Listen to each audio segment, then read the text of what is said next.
everyone, and welcome to your tutorial on how you go about briefing a legal case and the format that's utilized in our business law courses for doing so. Now, I want to start with taking a quick look at the case that we're using itself, which is Perlegraf versus J. Elgraf.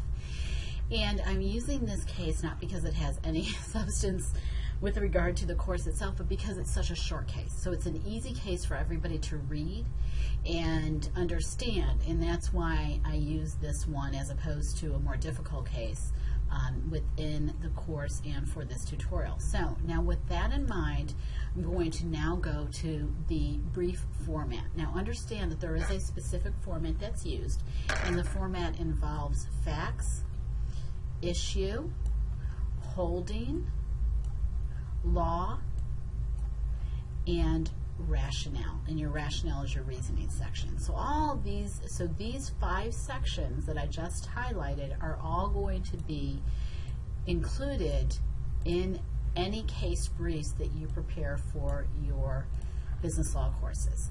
Okay, and I'm going to highlight each section because these titles and these sections do need to be included in your case brief. That's so it keeps you organized and helps you with that critical thinking aspect of this course. Now, with that said, the Perlegraf case has to do with a dissolution of marriage between people who were married for a certain period of time, 13 years, actually over 13 years. And it involves property that prior to the marriage the husband owned in his own name. So the laws in Florida are very specific with regard to that. But what's important is that you want to realize that the facts of a case tell the story of what happened. It tells the story of why the plaintiff is suing the defendant, why the petitioner is appealing a case that involved the respondent who was originally the plaintiff, or whatever the case may be, situation may be. But it's very important that you be as specific as possible with your facts and understand that the facts, once again, tell the story of what happened. And they tell the story from the beginning, from the time before the case was even filed.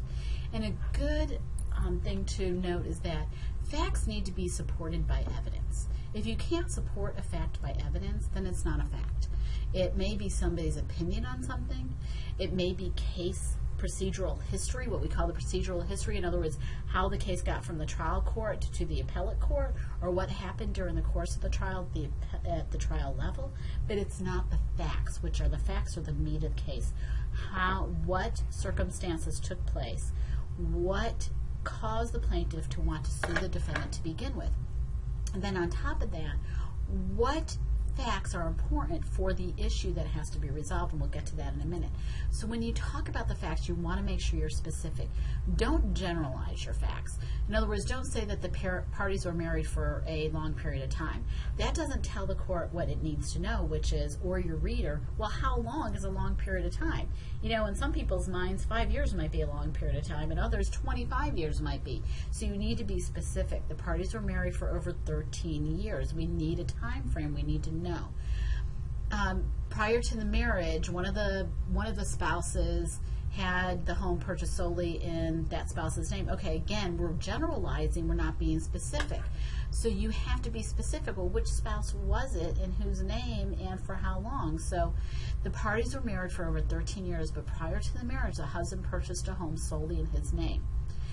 13 years into the marriage, so 13 years after the parties were actually married. And for the husband's position is for survivorship purposes only, he deeded the property to both he and his wife as tenants by the entirety. So now what he did was he took what was a non-marital asset, and he turned it into a marital asset when he put both their names on it. It doesn't matter the reasoning behind it. The fact is it became a marital asset. But that isn't even really as important as we'll get on in the information. The rest of the information. You could have said the parties spent assets, that spent money to maintain the home and add on to it. Okay, great. Again, we're not being specific in saying what exactly was done. what's very important is additionally the parties use their joint checking account to make the mortgage payments, and the parties use marital monies to add a pool and replace the roof. Those are very important key points with regard to equitable distribution, which is what this case is all about. The husband testified that he purchased the home for $48,000. Very important. You could have said the husband testified he purchased the home for a significant amount of money. Again, that would be generalizing it and not being specific. We need specific figures, so that's why it's very important to be specific with the facts.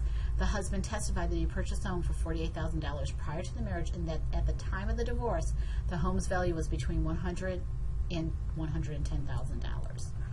Okay, so those are specific facts, and it's very important to be specific, especially when we look at what the issue in the case was.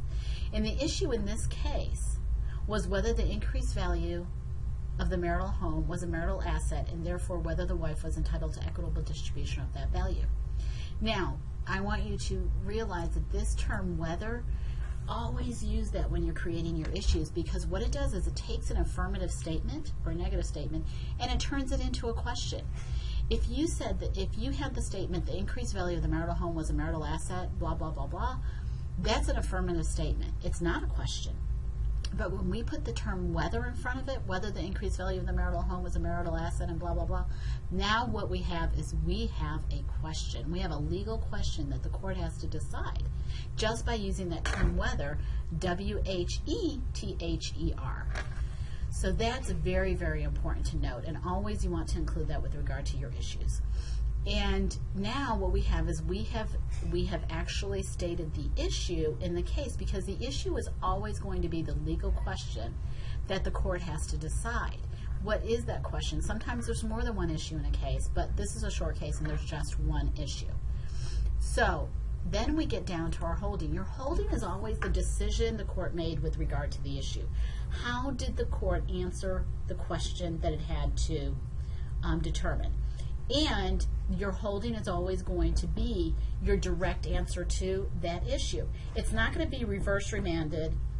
It's not going to be reversed in part. It's not going to be remanded in part. That's not going to be it. It's because that's the result of the holding. Your holding is always going to be a sentence that directly answers the issue. Now, another good rule of thumb with regard to the issue and the holding, one short sentence per issue. It's not a paragraph. You don't discuss it in that section. You simply tell us what is the legal question the court had to resolve in the issue, holding exactly how did the court resolve it. So that means your holding is going to mirror, and I mean like looking in a mirror, if you had the issue and the holding side by side and they were in a mirror, they're going to mirror each other, but the holding is going to actually answer the question. So if you're answering your issue in the affirmative, you're simply taking that word whether away from the sentence. If you're answering it in the negative, then you have to add your negative connotations, your negative verbs in order to indicate that you're answering in the negative. In this situation, the Pearl Graf case, the court actually answered the question in the affirmative, and the answer was the increased value of the home was a marital asset, and the wife was entitled to equitable distribution of that value. So that is actually the answer to the issue, and you see how it directly mirrors it? If you create your issue and then you reach a different holding that does not mirror your issue, that means either your holding or your issue is incorrect. So you need to go back and you need to revise one of them. You have to determine which one is correct and which one you want to revise.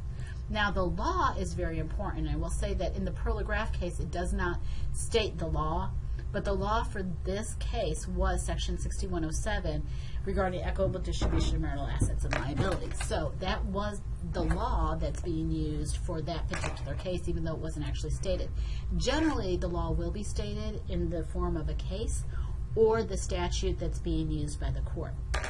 And so that's why I placed it there. But the law is simply give us the title of the law and where it can be found. That's all you do. You don't discuss the law in the law section, because in the law section, you're only telling us what law the court used to reach its decision. In the rationale section, that's where you're actually going to discuss the law. And so that will take us down to the rationale section, and the rationale section actually talks about how the court reached its ruling. So this is where you actually outline the court's theory of why the increased value of the husband's premarital home was a marital asset, and therefore why the wife was entitled to distribution. So it's the rationale section is always going to be the longest section of your case brief. And it's very important that you understand that, because it's where you really analyze and explain how the court reached its decision. And you notice this section is longer than the other sections of the case brief.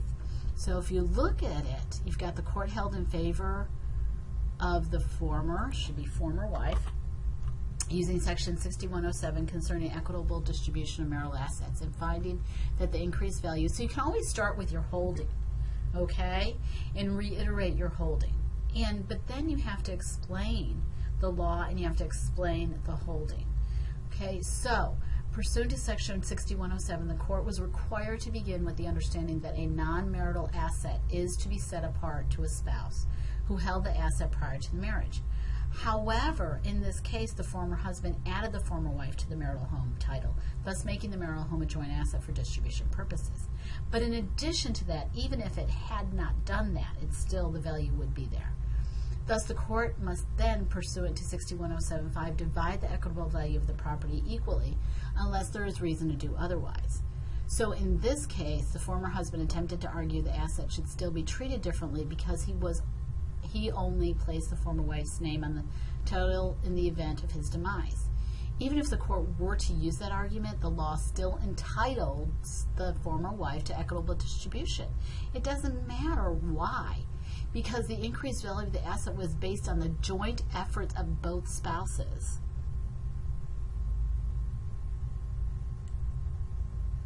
During the course of the marriage, both spouses.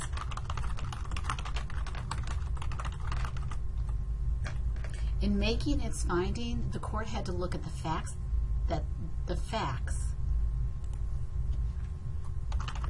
parties used their joint checking account to make the mortgage payments, and the parties used marital monies to add a pool and replace the roof. And the parties used marital monies by using their joint checking accounts to add a pool and replace the roof. So thus equity required that the increased value of the marital home be treated as a marital asset subject to equal distribution.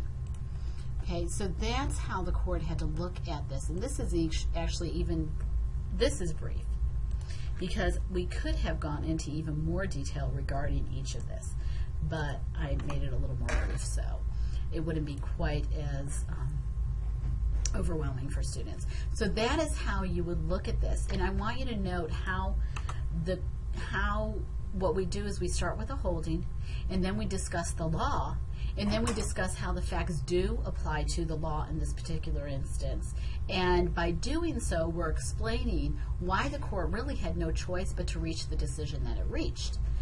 And you don't want to talk about personal opinion. You don't want to say whether you think the court is right or right. You just go by the facts, because you're an objective person, and the court's an objective person looking at the situation and evaluating it.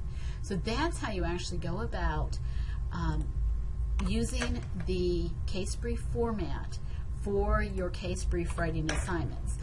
Remember, the issue is the question, the facts tell the story, the holding directly answers the issue. The law is what law, whether it's case law, whether it's federal or state statutes, or whether it is a regulation, which is administrative law. What is the law that the court had to use to reach its decision? Just state the title of the law and where it can be found. And then the rationales, you're always going to be your longest section of a case brief, because it's going to talk about how the court reach its decision. And for your individual term project, when you are the court and you're making the decision, this is how you're going to go about analyzing it. If you have any questions, please contact your instructor.